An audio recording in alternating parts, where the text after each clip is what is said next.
Welcome to the show, Glenn. It's great to have you here. Welcome. Hi, Carla. Good morning. Or I should say aloha. Great to be here. Yes, you are in Hawaii. Yes, So I I am. wanted to start with to tell my listeners that I met you at the Prince of Wales Marathon this past May, and you were our guest speaker. And I was blown away, and I said, I have to get him on the podcast. And so I was so just honored that you agreed. So tell us about your running, if you don't mind telling us a story that you did at the marathon. That's great too. But tell us from A to Z about your running. Okay, so I like I kind of said talked about at the marathon. Um, I've always been a runner. I just wasn't much of a distance runner. So it's really kind of weird how well, maybe not so weird, but it's really a little strange how I got into it. So I was in high school. I had just started, I believe, and I was watching the '76 Montreal Olympics, and I happened to turn on the marathon, and I was watching this runner, and it was 1976, and I have a patriotic streak in me if you haven't noticed. But Hmm. so there was an American runner that was leading the pack at the Montreal Olympics, and I was sitting there cheering him on, and I was fascinated by how easy he made it look. I mean, I was fascinated. I mean, it was like going through, and back then they ran. I didn't watch this year's, but last that during that time they ran they saw the entire marathon, males marathon, and I said, "Oh, that looks easy. I want to do that. I really want to do that." And so I watched the whole thing and watched him. I think he fell off first place. I think he took a silver, bronze that year, but it was Frank Shorter. And so I said, "Oh, I can do that." So I signed up for track that year, and I told my track coach, I said, "I want to run distance." And distance in high school at the JV level was a mile and a half back then, and and when you became varsity, you get to run 2 miles. Ooh. Um, yeah, and so and honestly, I sucked at it. I really nobody knew what to do with me, you know. And they didn't know back then. You didn't know. I didn't know anything about shoes. Didn't know anything about training. Didn't know any of that stuff. And so kind of, hey, coach, what are we supposed to do for training? He said, I don't know, just go out and run. So that's what I did. And and if you think back to 1976. There was these things that we have today, gels, and super shoes or running shoes. I think when I ran back then, I think I might have used a pair of tennis shoes to run in. Um,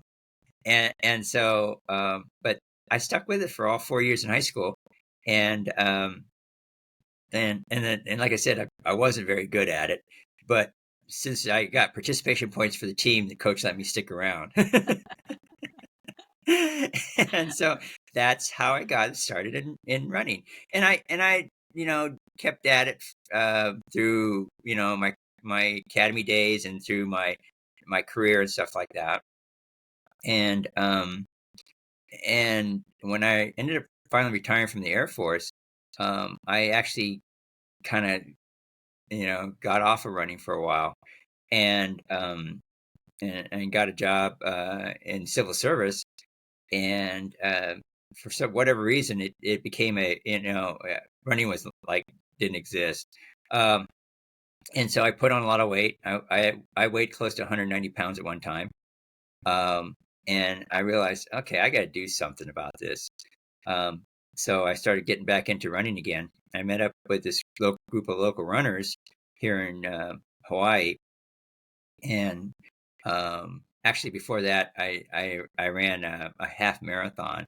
And I had run this marathon half before a couple years prior, and I went from like a 50-ish runner to about 2 hours and 30 minutes. So that told me something was wrong.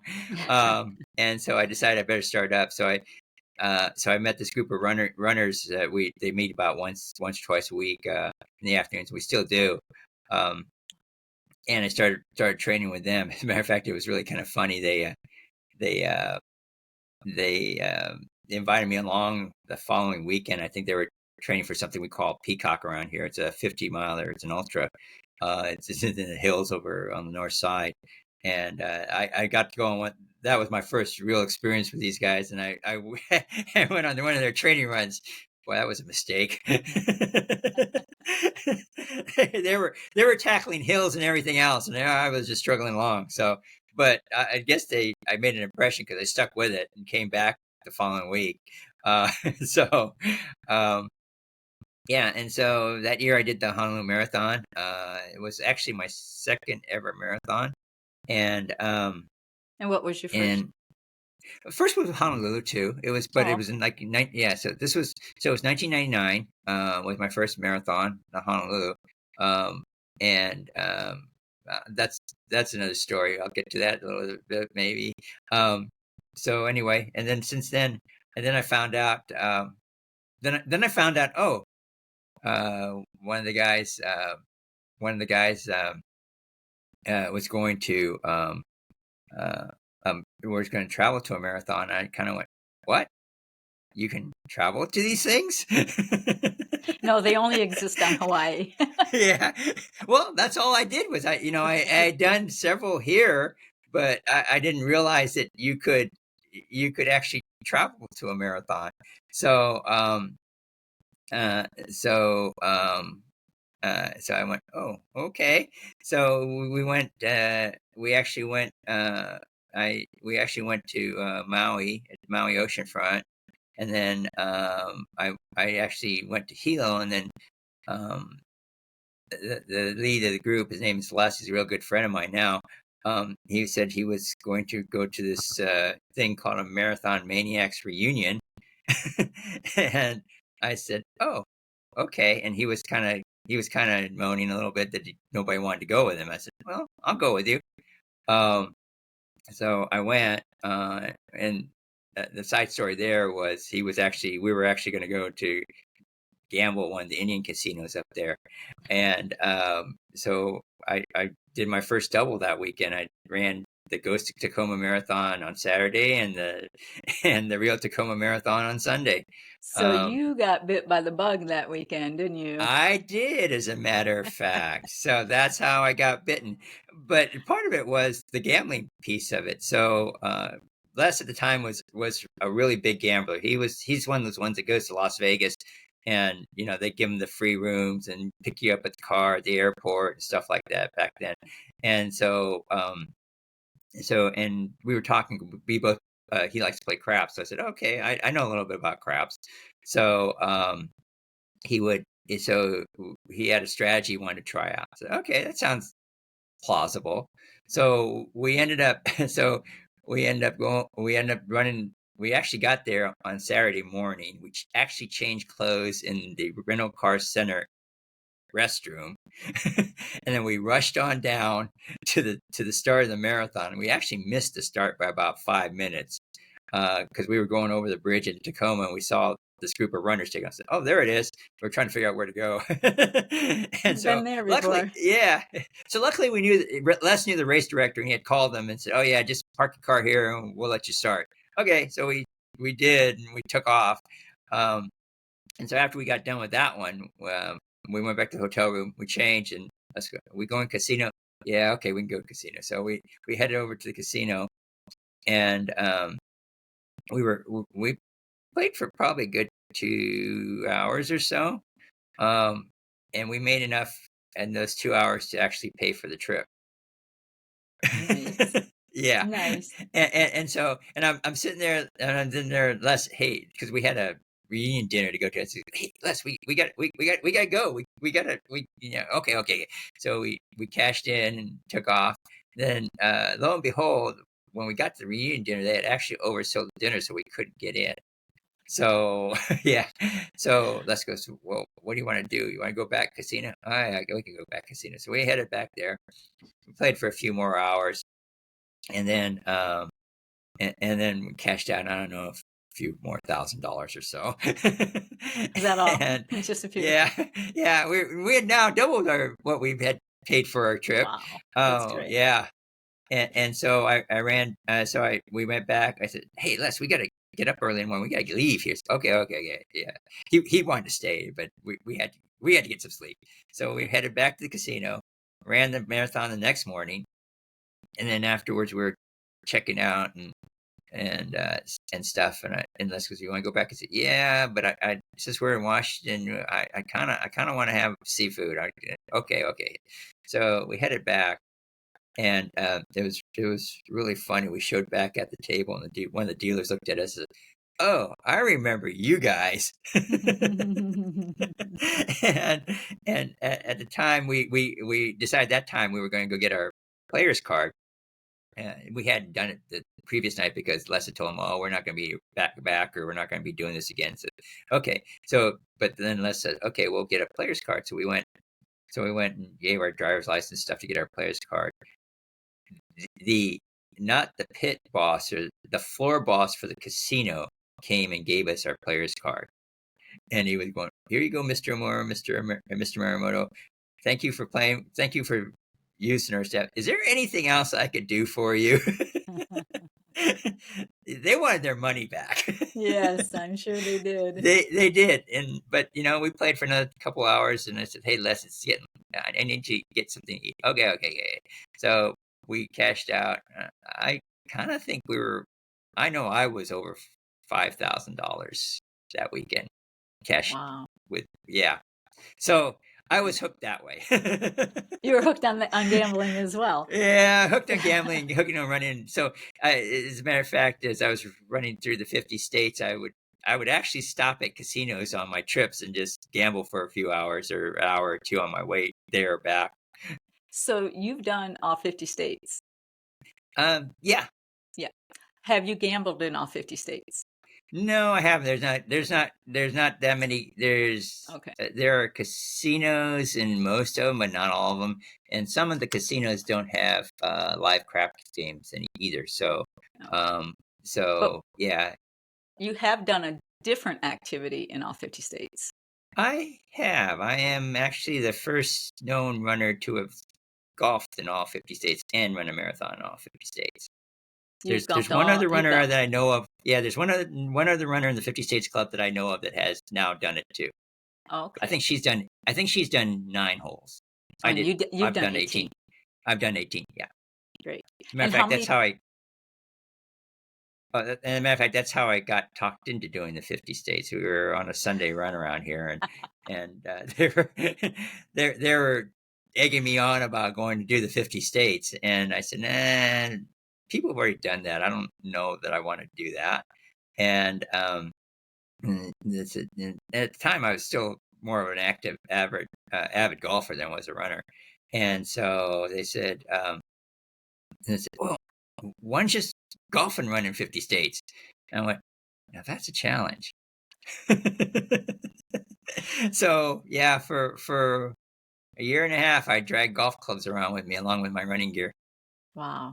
And so for me, doing 50 states, I can drive to most of them. You had to fly everywhere. Yep. Yeah, That's, there's no driving from where I'm at. oh my, that's just because airfare isn't cheap.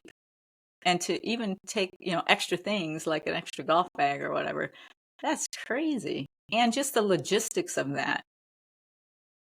Yeah, it is, as a matter of fact, and it's not something. Uh, when I started that, it was a lot of more planning. So it was not only did I have to find a race, but I actually had to find a golf course near the race to go golf at Right. for those places, and there's still not any rules to it. So there were a few states I didn't have to drag my golf bags to because I had actually golfed there before I was running. So I figured, well, okay, I didn't have to repeat that part of it. Right. So but that was only maybe about not, I don't even think it was a dozen states that I didn't have to do that at. Yeah, but yeah, you had to go research it. So I would have to go look up where the race was at. Go look for a golf course, a public golf course near the race area, and then And get a figure tea out, time. okay. And well, yeah, most of the time that's why you do a public course. Is most of the times they'll let you walk on as a Walk single, on. um, and figure out, okay, do I want to, how do I get there early? Can I get there early enough to go golfing before the race, or do I have to wait till after the race and all that? And I did a lot of planning for that. It wasn't Yeah, just pick up a set of clubs and running shoes and go. right. That wasn't going to work out. Well, I just found out for my next race that I have in October, um, the airline was nice enough to move my outbound flight coming home up like an hour.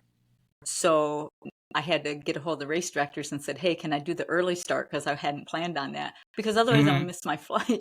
So, Right, and I have to make sure I meet a cutoff at this point where normally, you just kind of run your race and not a right. big deal. I had plenty of time. I was supposed to fly out like 10 o'clock at night, and now it's moved to like 2 in the afternoon. I'm like, how can you do Oops. that on me? Yeah. So I got to make sure that I hit, because I got to get there early, Yeah. back to the airport. So, yeah. And so if you had to do that as well, I can't even imagine the logistics of that, adding that extra stressor on there. So yeah. And how many times have you done all 50 states? Because it's more than once. Yeah, I'm actually working my third round. So I've done Okay. it twice, and I've got what 6 states left for my third round. Wow. I took this year off, so yeah, I got to start back at it. Go finish it up next year. Yeah. And tell us why you took this year off. Um, Was it well, uh, was it yeah, London? yeah, it was London. Yeah, London was part of it for last year. I guess we will talk about that in a Yeah, second. But let's talk yeah, about part of it that. was London. Okay. Yeah, part of it was London last year, and the other part was I I, I decided I was going to focus on the majors this year. Mm-hmm. Um, so I I would be the nearest anybody around here can tell. I will be the first person from the state of Hawaii to do all 6 majors in a calendar year. Wow, congrats. Yeah, That's great. yeah. That's So not I easy for anybody, let alone being in Hawaii. you know, yeah. That's So hard. I will actually finish up my third round of the majors at Berlin here next month, and then This your third so time that'll doing the be, majors? huh? Is this your third time doing the majors as well? Yeah. Oh my God, you're amazing.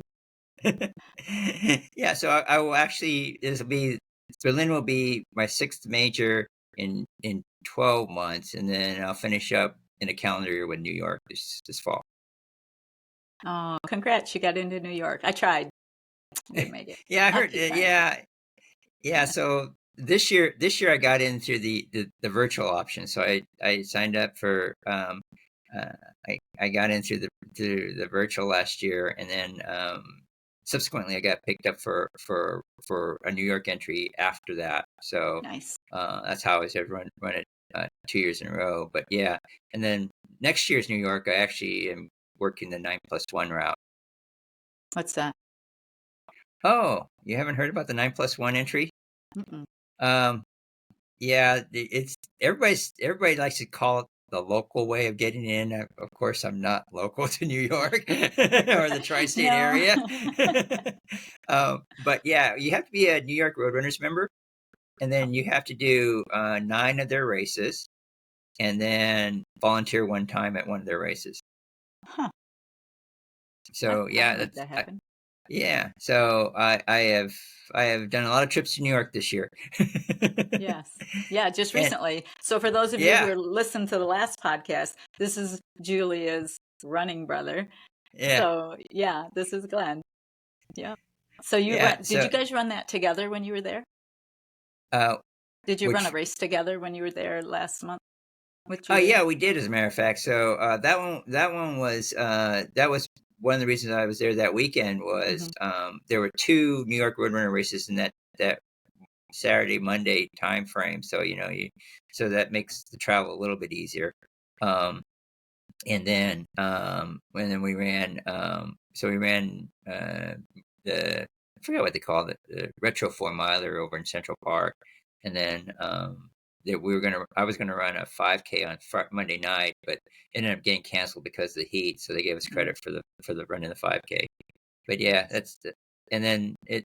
Some people say it's kind of hard, but you know they have like you know three. New York Runners has three marquee races, what they call their marquee races. So one's the New York City Marathon itself, and then the New York City Half, and then the Brooklyn Half, right? And so this year I was able to get into all three of them.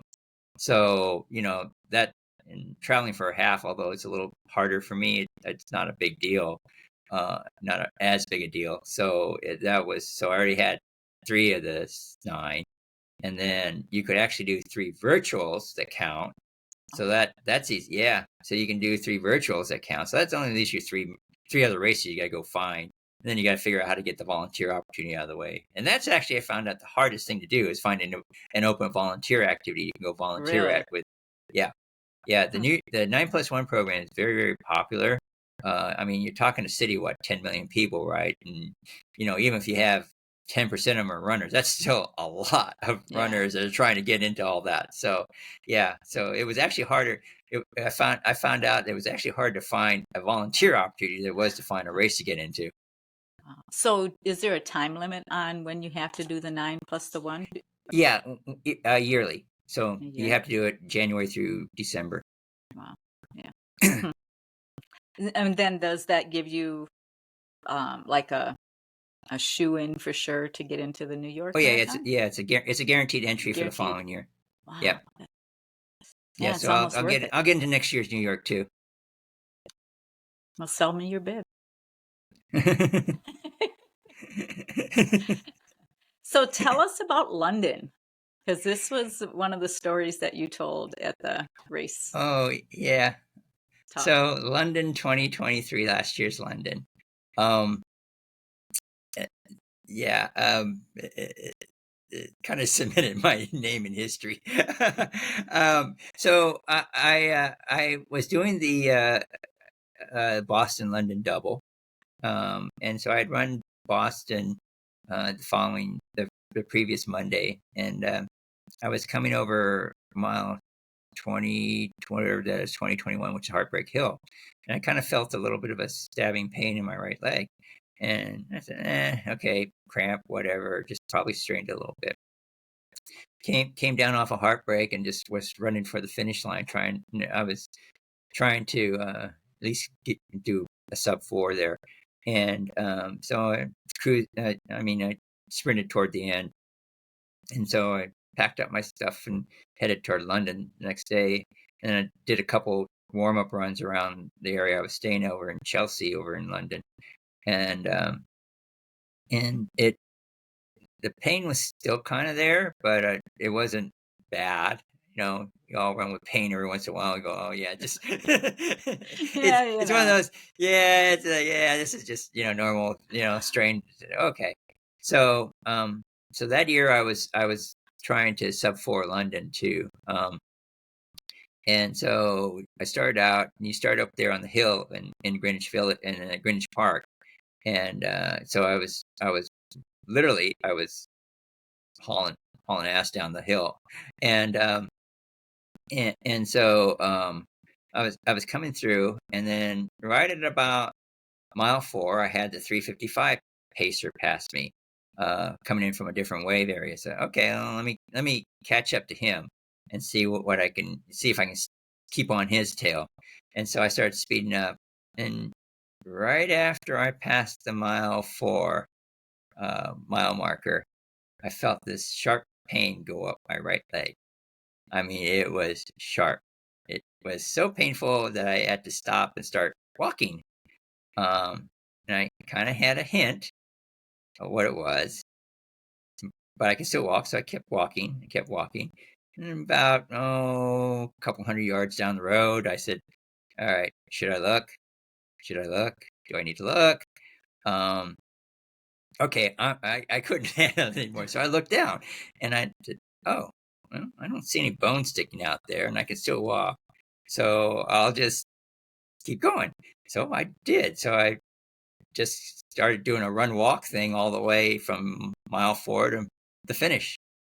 And then when I got and I didn't really want to trust the British healthcare system, so I just kind of dealt with the pain, and so I came home and then I went to the emergency room. I said, I think I might have broken my leg yesterday. They looked at me and they said, what were you doing yesterday? I ran a marathon. They went, oh, so they took X-rays. I had to get extra. That leg got X-rayed like 4 times that night, Wow. and and each time I had a different nurse wheel me into the X-ray room. And yeah, I broke it. You broke your tibia, right? Yeah, fibula, Oh, the little bone. fibula. Fibula. So I broke the little bone. Yeah. So, and they were all. I know they were all in the back saying, "Hey, there's this idiot outside in the emergency room who just ran 22 miles on a broken leg." You go push him in for the next one. You'll get to hear the Yeah. story. Or they were like, no, let me. I want my picture with Yeah. him. Yeah, every one of them was talking to me. They were. It really was funny. Everyone. Hey, I heard you ran a marathon yesterday. Yeah, I did. Yeah. And then when the ortho surgeon came in and says, "You did what?" I said, "Yeah, I finished. You broke this at where? Mile 4, and you finished? Yeah, it didn't hurt that bad." Right. Right? It didn't hurt that Right. bad. I'm with you. Yep. Yep. So, hey, I wasn't going to go, I wasn't going to go 5,000 miles and not finish a race. So, what the Thank you. heck? Yes, absolutely. Right. So, I did that. But, and then, the follow on to that, though, was I was at, I was at London again this year.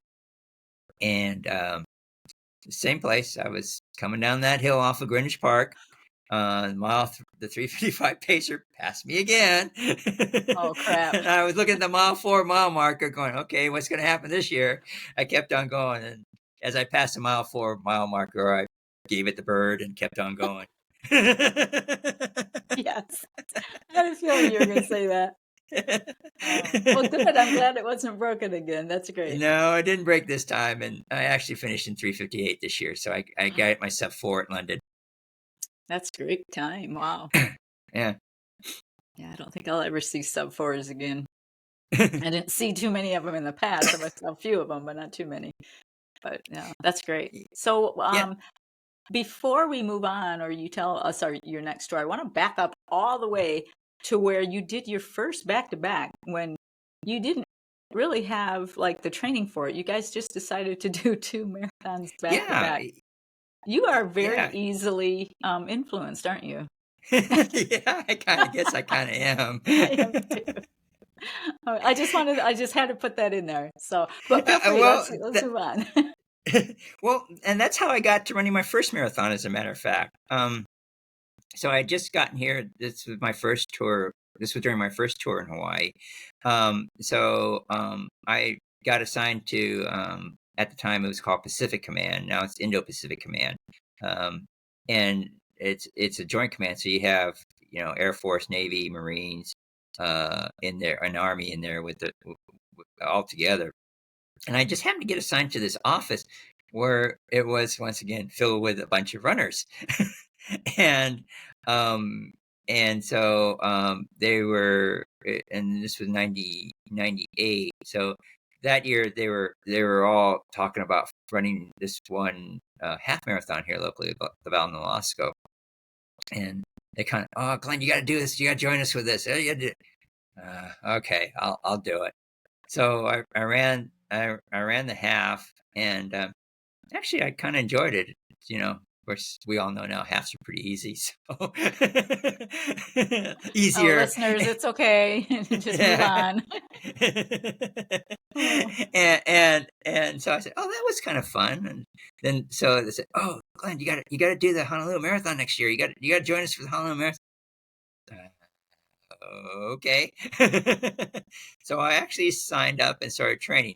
Now, mind you, they I still didn't know anything about this marathon thing, right? So my training leading up to the Honolulu Marathon consisted of my longest run may have been, this was before Garmin's and stuff like that, so I really didn't know.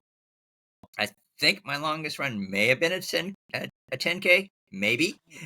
Wow. And I think my weekly output was if I ran 10 miles in a week, that would probably be generous. Yeah. Oh And man, so those must have been painful marathons then, because that lack of training. Whew. yeah, well, it was, but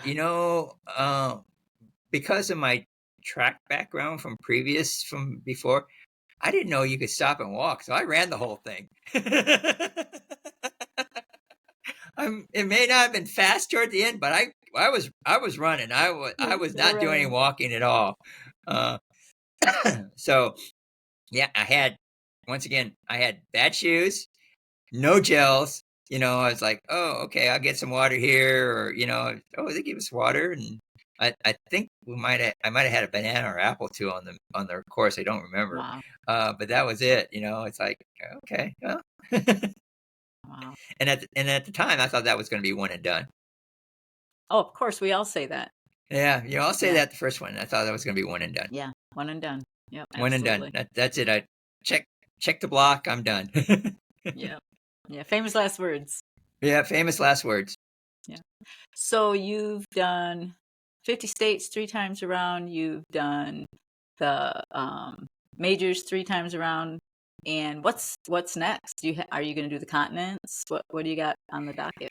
Uh, that that may be down the road. I have yet to consider. I have yet to convince myself I really want to run that seventh continent. Really? Yeah, Antarctica, is that the Antarctica. That's the only one's holding me back. If I really? decide, I'm one of those persons that if I'm going to go do something, I'm going to go do it. And I haven't convinced myself I really, really want to go down there and do that. Why? A, What's holding you back about the Antarctica? um, yeah, the weather part of it, and then it's a fairly expensive trip. It's almost what Yeah. $12,000, $10,000 to $12,000 Yeah. to get down there and back. So I'm like, okay, I'll this one I got to think about. Yeah. I'm pretty sure our winters here in Wisconsin are probably as cold as Antarctica, so that doesn't scare me. Weather doesn't scare me. The cost of the flight does, however, but the weather Yeah, doesn't scare me at all. But yeah, yeah. I want it So one and day. so one day, yeah. So I've done four of the continents. So Oh, so that would leave Africa, South America, and Antarctica left to do. And so um, I figure if I ever find a race in Africa that I want to do, or South America, then I guess I got to go jump off the deep end there and go finish it up. yep. Yeah, for sure. Yeah. Now, have you done any So ultras or anything other than back-to-back marathons? I yeah. So I've done kind of an ultra Tulsa, that extra out and back. I don't know if you've done the Route 66 one or not. I have, but I don't recall that.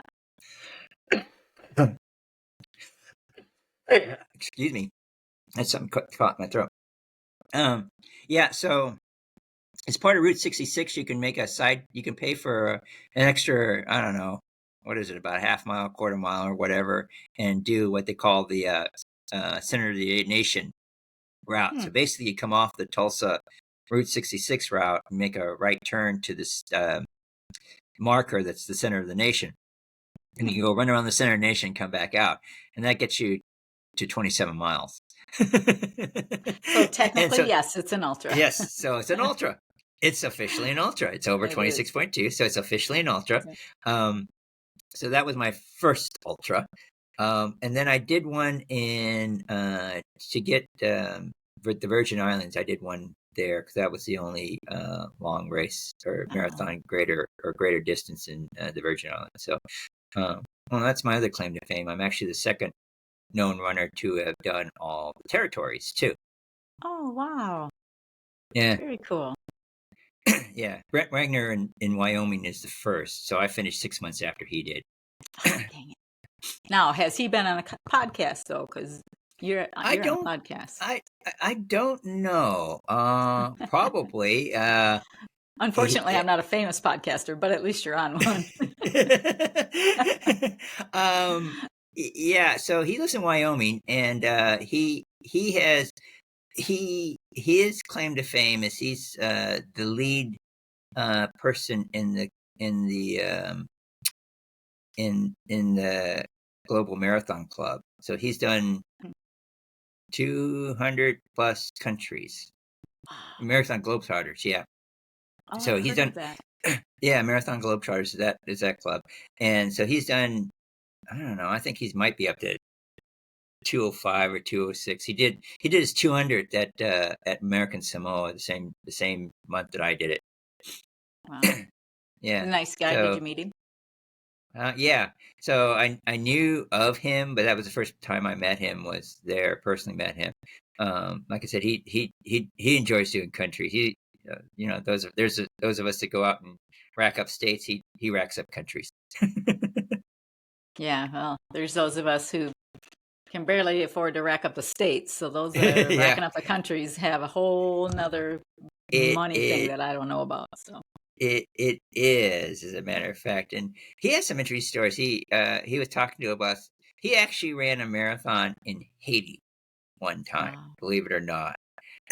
And he said the person that put it on was part of a relief organization there, and they actually were. What did he say? Something about they were actually rioting against the marathon. They had to run it kind of subversively because somebody didn't get a cut of the deal of the marathon money or something like that. Terrifying. Wow. Yeah, Nope. yeah. I'm a big fat So nope on that one. yeah, but that's Brett Wagner. Wow. So what's next for you? When's your next race? What do you got coming It, up? yeah, it's coming up. So it's Berlin. Yeah, I'll be Berlin in September. Okay, and And that's then again, yeah. what after So I that? got Berlin. Then like I said, Chicago, New York. Then I'm going to be doing Rebel Big Bear, um, and then Honolulu here, and then what we call the Bird Conservation Marathon next week at down in the Big Island. Cool. So So that's my year. will you be running then with Julia? Because she's doing Uh, Berlin and Chicago as well. yes, as a matter of fact, I will. I'll see her both at Berlin, and then I actually stay with her in New York, so that helps a lot Yeah, too. So yeah, for sure. Are you coming in April when she runs here in Wisconsin for her honeymoon or celebration? no, probably not. I'm gonna. Well, is that Boston? I think that's Boston weekend, so I'll be at Mm. Boston. So, and Yeah, then who can come to Wisconsin? We're nobody here. actually, that race that she's gonna do, I don't know. Did she tell you the name of it? She did, but I can't remember. It's like Wedford or something. Medford. Yeah, it's in Medford. the town. Yeah, it's in the town of Medford, but it's actually called the Pine Line Marathon. Mm. Um, and it's actually it's actually I've run it. It's actually a very cute marathon. It's a really runnable rail to trail marathon. Oh, nice. But for whatever reason, they never got it certified, so it's not a certified race. Mm. And if I was to go back to Wisconsin, I'd want to do it for a sub 4, and it's very it. I mean, I was trotting. I did I think a 4:10 there or something like that. I wasn't even really trying, and and so yeah. So but the 50 sub 4 club requires the course to be certified for it to count as a race for them. Gotcha. Gotcha. Yeah, well, I Mm. don't have that problem, so I can. I'm if they start a certifiable sub 5, I'm on board for that. Actually, if I stay injured, it might be a sub 6, so I'm hoping for that too. But Well, do you have I've done a any? few. I've done a few of those. Yeah, broken legs. I've done some. Yes, there during the time I was healing from my broken leg, I was struggling with a sub 8, or sub 7. So yeah. So, what was your painkiller intake at that point? Was you like 1,000 milligrams ibuprofen? Which, believe it or not, they didn't give me anything except I guess they gave me some ibuprofen. I think, but they figured, well, I think the thought was, well, if you can run 22 miles on that thing, you don't really need many painkillers. So I just live with a little bit of ache here and there. Crazy. Crazy, Yeah. crazy. All right, you have any last words, last little tidbits you want to tell us? Any more stories before we wrap this up? Yeah, I will. I guess I'm kind of on this kick of letting people know. So, I really wasn't. Well, I don't consider myself fast either, but I I I I, I really wasn't that much into running a marathon under 4 hours. And so, as a matter of fact, for the longest time, I couldn't.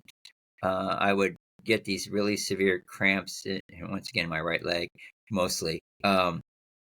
And no matter what I did, I would, if it was a hot day, if it was or a warm day, if it was uh, if it was a warm day, and I tried going fast, trying to get under 4 hours, or even make an attempt at back then at a at a Boston qualifying time. I couldn't do it. I'd cramp up around mile 18, 19, 20, Mm. somewhere in there. And I thought that was normal because I see other people do it, right? So I didn't think anything of it. I said, well, okay, I'm just not built for it. Um, well, turns out there was more to that story. I had run a marathon in Tacoma, downhill, and I had it was during the what they call a heat dome. So when I finished, I mean I was exhausted. I think I did a 4:05 that day, um, and I didn't cramp up, but man, I couldn't run for almost 2 months afterwards. Wow. Um, and I forgot the name of the condition that they thought I had, but I Is it mean rabidosis? what's that? Rabidosis or something like that? Rabidosis, yeah, Yeah. myelorabidosis, and so I mean, I would go out after that, and I would try to get going, and I might get up to 12 minutes a mile, maybe 11 and a half was, and this kept going for like I don't know 2 3 almost 2.5 months. Somebody told me get your butt to a doctor, so I did, and by then it was starting whatever the rabido was starting to wear off, so I was starting to pick up a little bit of speed. But when I talked to my doctor, she said, well, you should have been okay by now. I don't understand. So she actually sent me to a sports physician to check me out. And the sports physician said, well, I think you might have this other condition, compartment syndrome. And so yeah, you can look it up. It's actually um, It it it's actually, it's supposed to be an acute, condition, and actually, if you get diagnosed with it in the acute stage, it's actually considered a medical emergency. Um, Wow. and so, yeah, so, she said, "Okay, we're gonna set you up for some tests. Come back in a couple weeks, and we'll run you through the test." And the test really consists of I don't know if you've ever seen a turkey baster that they use for uh, injecting turkeys with for Mm-hmm. frying. Mm-hmm. That's what the needle looks like. Oh, gee. And they stick it into each compartment before they test you. So they have to get a pre-workout measurement and a post-workout measurement. And then they stick you on this treadmill and then make you run. And her instructions to me were, okay, run until it hurts. And I looked at her and said, well, you do know I run marathons, right? How long do you have? How many hours do you have? And she goes, what do you mean? I said, well, it usually doesn't start hurting until about mile 18. And Yeah. she went, oh, okay, well, run until you feel something. Okay, I can do that. So, so I did, and then they stick that needle back into you and take a reading. And it turns out, one of my compartments on my right leg had compartment syndrome, Hmm. and so, um, and so they went in, they operated, relieving the stress. So basic compartment syndrome, what happens is there's something wrong with the blood flow or the fluid flow in that compartment. And if you know anything about compartments in your leg muscles, um, they're covered in a rather um, fibrous material. and so there's not a lot of give in there. And so if the blood vessels or whatever it is blocked up, it just builds up in there. Pressure just builds up, and that's where the Mhm. cramping was coming from. And so once they did that, it's like, oh, this is a whole new thing. So once I got cleared to run, I ran 2 months later. Actually, I ran a double Coast Guard and Newport News, and I never had. So I had run the Coast Guard marathon. I don't know, three. I actually beat Q'd. So I ran a Nice. 3:46 or 7 that day, and no cramping. Wow, this is cool. But since I had Newport News the next day, I said, and this is, I had actually met Bob Kennedy. I don't know if you know Bob Kennedy, Mhm. but he was a past president of the 50 Sub 4 Club. He just passed away, oh, a month ago from a bike accident. But I think I heard yeah, about that though. yeah. So anyway, I met him. He said, "Oh, I want you to become a member." I said, "Oh, Bob, I don't have 10 states under 4 hours." And he goes, "Well, you're running Newport News tomorrow, aren't you?" I said, "Yeah, but I don't know that I could run two back-to-back sub four." Turns out I can. So I ran Awesome. Newport News. Yeah, I ran Newport News in about 3:53 the next day. Wow. I had never done that before, not cramped up. So that's when I realized, okay, I had a physical limitation of why I couldn't run fast. So now you And can. so yeah, and so I tell people who keep cramping up, you might want to go check that out. And I think it's a lot more. It's not near as I could tell talking to my when I was talking to my orthopedic surgeon at the time. Um, he he he didn't know about guys or folks like me who run multiple marathons in multiple days in multiple states. And so he was kind of fascinated, and he was going on to Walter Reed to get another to get more. I forgot what he was doing, but they're sending him back to school. I said, you might want to do a paper or something to study to see if it's prevalent, because like I said, I know lots of runners who this happens to, Hmm. and I don't think it's a very well studied or very well examined area. I think if you look up the research, compartment syndrome only affects I don't know, some low number of people, but I think the incidence of this among distance runners, especially the ones that do kind of like what we do, I think the incidence of compartment syndrome in that population is probably a lot higher than they think they is, because it's very rarely looked at. Most people just think it's just normal. Yeah. I'm here to tell you it's not normal. Yeah. And I've heard that's the first time I've heard of it, because that to me tells me that it's not well known, because I've heard of like everything. I mean, Uh-huh. you hear stories of everything. So, and that's one I've never heard of. So yeah, I've never even heard that word, I don't think. Yeah, like I said, look it up. Just look up compartment syndrome and Hmm. tell you a little bit about what they think are. It's not very well, like I said, even in the literature that's out there in like WebMD and stuff like that, it's not very Hmm. well discussed. And like I said, it's mostly, and they talk about it not in chronic, because I had the chronic version. They actually, like I said, talk about it in the acute sense, in that it's a one-time occurrence. And like I said, if they catch it, they actually consider it a medical emergency, and depending on how bad it is, they will actually do surgery right there on the spot. Wow. Yeah. Yeah, What is your I guess record of how many marathons in a row you've run? Like how many days in a row? I've done 9. Of course you have. Of course you have. Yeah, I did 9 in 9 days in 9 different states.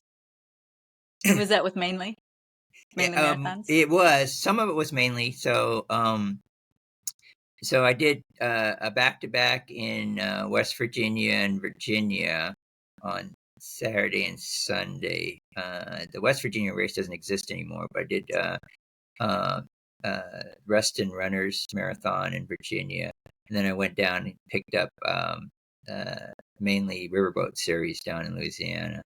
So that was the year I was trying to qualify for Titanium Maniac. So um, that's the other thing about me is somebody tells me you can't do something, I try to go out and prove them wrong. Yep. So so somebody said one time that nobody will ever become a titanium from the state of Hawaii. And I said, well, not so fast. So just like Julia, I had to do 30 states and countries in a year. So yeah, I had to string a bunch of races together to get Yeah. there. And like you said, I got to fly to each one of these things. Yeah. Yeah. But you are so easily challenged and influenced. So you, if we want anything done, just tell Glenn he can't do it. Yeah, just tell me you can't do it. Yeah, then I'll go, okay. We'll see. Yeah. Maybe Yeah. it can't be done, but we'll see. Nobody's ever tried it, so we'll see. Yeah. No, just to before I let you go here, you'd mentioned some ultras you've done. What ultra distances have you run besides the 27 miler? The one in American or U.S. Virgin Islands. Oh, that's right. It's actually a very pretty race. Yeah. Is that the only one? And they call The only other one? yeah, it's the only other one. Well, yeah. My Garmin keeps telling me Chicago is an ultra too, but we all know that's not quite right. But Well, it depends on those maps. that routinely comes in at 27.1 or 27.2. So, Yeah. but yeah. So it's called the what do they call it? Something 50. Virgin 50 or something like that. And it's a really if you've ever been to the U.S. Virgin Islands, it's a really pretty island. And there it's a combination of road and jeep trails. And it's tough. I mean, I forgot how much elevation gain you have. Hmm. Yeah, probably 3,000-4,000, I think.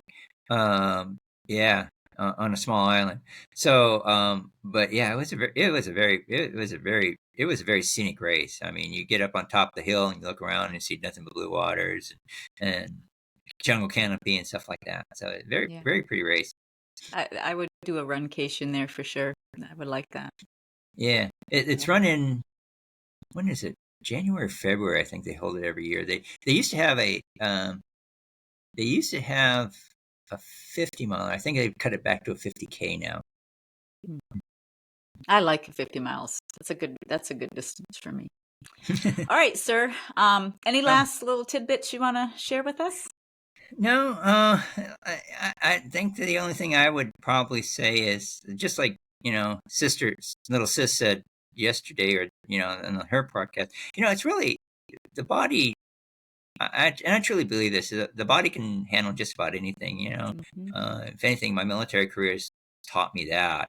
I've been places and situations where most people go, "How'd you survive that?" I don't know. I just did it. Um, um, so so it's really up here, to convince yourself you can do it. Just like doing the 99 days. I didn't think I could, but after about day 2. The running part was easy. It was just getting up in the morning to go run. Yeah. Yeah, it's that brain thing gets in the way. Yeah. Yeah, it's actually the 6 inches between your ears that actually gets in the way. Yep, if you have a fatter head, it's just bigger. Yeah. Bigger distance. So yeah, so it's not really a matter of figuring out how you can't do something. It's a matter of figuring out how you can do something. Yeah. And you got to want it. You have Yep. to want it. Yep. Yeah. So that's what I would say is my party Yeah. comment. All right. Well, thank you so much for being on. Thank you, Carla. And I will look forward to catching back up with you and maybe get to run a race with you too. Yeah, hopefully we'll do a couple more races together and we'll see Yeah, each that'd other. be great. Yes. All right. It's great talking to you. All right. Thanks, Bye. Carla. Bye-bye.